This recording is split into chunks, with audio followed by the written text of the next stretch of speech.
Assalamualaikum warahmatullahi wabarakatuh. Kali ini kita akan memperagakan praktikum dengan tema penetapan kadar asam cuka dalam contoh makanan.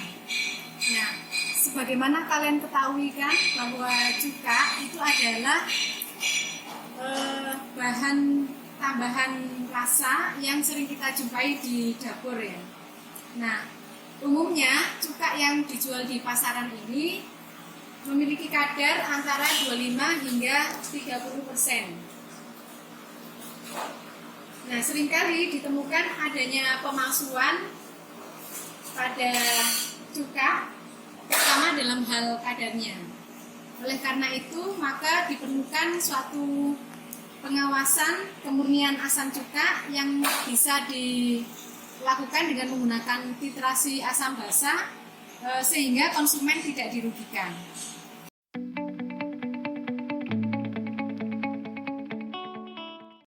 Baik, untuk alat dan bahan yang dibutuhkan yaitu untuk peralatannya adalah gelas kimia 100 ml, kemudian pipet ukur 10 ml, pipet volum dengan ukuran 25 dan 10 ml, pipet filler buret 50 ml, Erlenmeyer 125 ml, batang pengaduk, kemudian labu ukur 50 ml, dan corong pendek.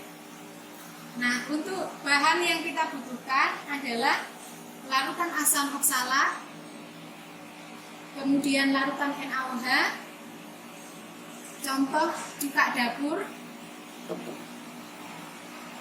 aquades, dan juga indikator fenolftalin 0,1%.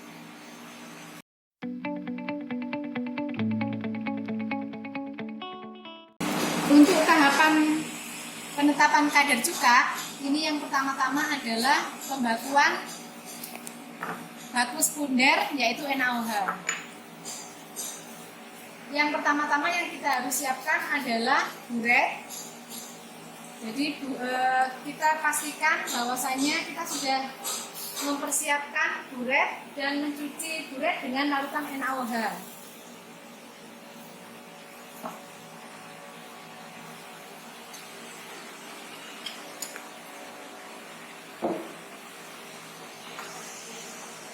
Jadi kita bilas terlebih dahulu, kemudian kita buang NaOH yang kita pakai sebagai pembilas.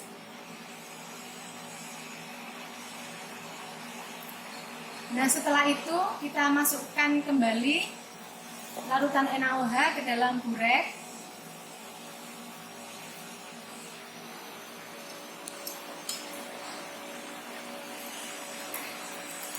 Kita masukkan, kemudian kita harus memperhatikan bahwa di dalam buret tidak ada gelembung-gelembung udara, dan juga memastikan di bagian buret itu tidak ada yang kosong.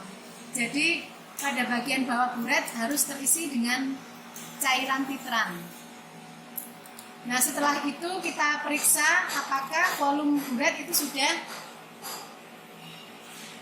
pada 50 ml ya, untuk memudahkan melakukan titrasi. Nah, sebelum kita melakukan titrasi, kita harus memastikan bahwa titran yang ada di buret itu volumenya sudah 50 ml ya. Dengan melihat meniskus bawah dari larutan NaOH itu ada pada garis 50 ml. Langkah selanjutnya adalah pipetlah masing-masing 10 ml larutan asam oksalat yang telah dibuat ke dalam 3 buah labu Erlenmeyer.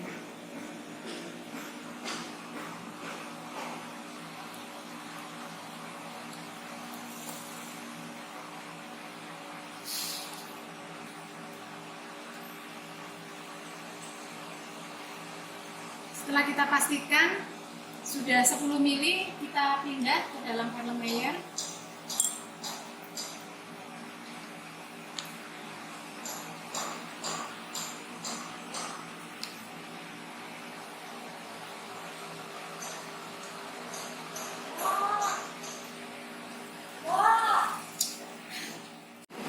Oke, sebelum melakukan titrasi, kita harus menambahkan terlebih dahulu indikator phenolphthalein 0,1%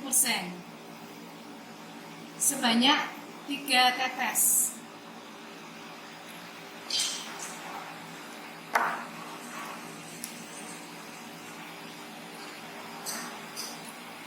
Kemudian melakukan titrasi dengan cara yang benar, yaitu menggoyangkan Erlenmeyer dengan arah putaran sesuai dengan putaran jarum jam.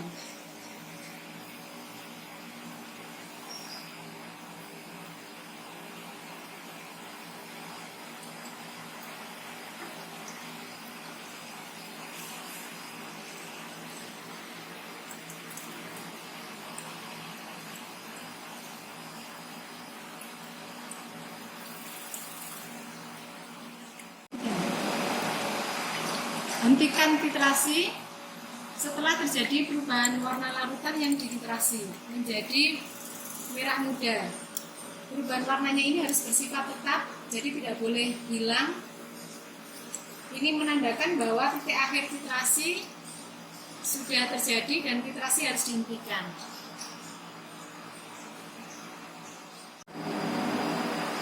Langkah selanjutnya adalah melihat volume dari titran yang sudah digunakan untuk mentitrasi. Kita membaca pada buret di meniskus yang bawah. Di sini tertera 9,3 ml.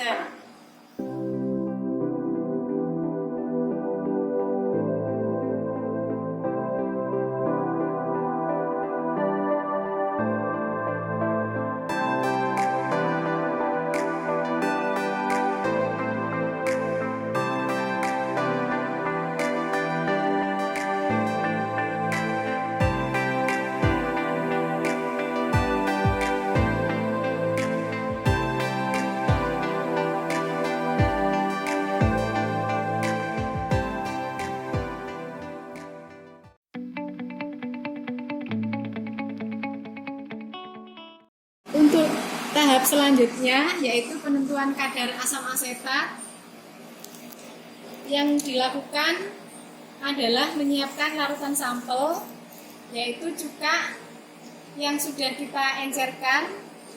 Kemudian hasil dari pengencerannya tadi kita pindahkan ke dalam beker gelas untuk bisa dipipet sebanyak 10 ml.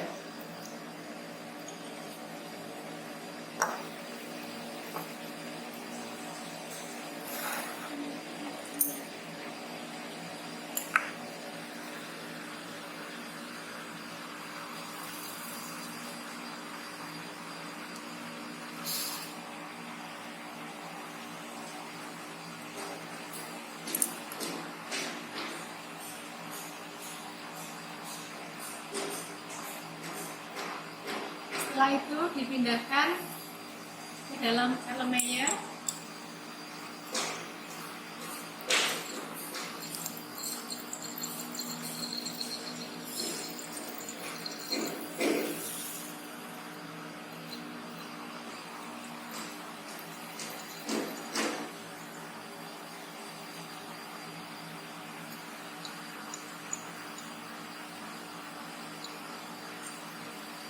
Dan ditambahkan indikator phenolphthalein sebanyak 3 tetes.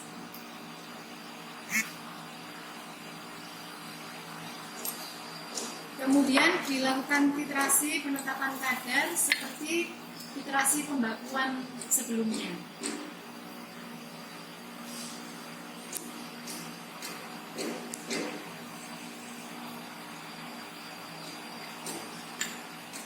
Titrasi dihentikan ketika larutan yang ada di Erlenmeyer sudah berubah warna menjadi merah muda.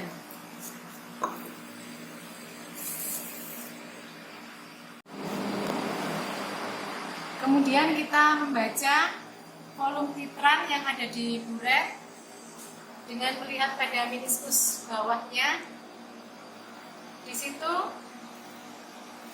volume titrannya adalah sebanyak 2,6 ml.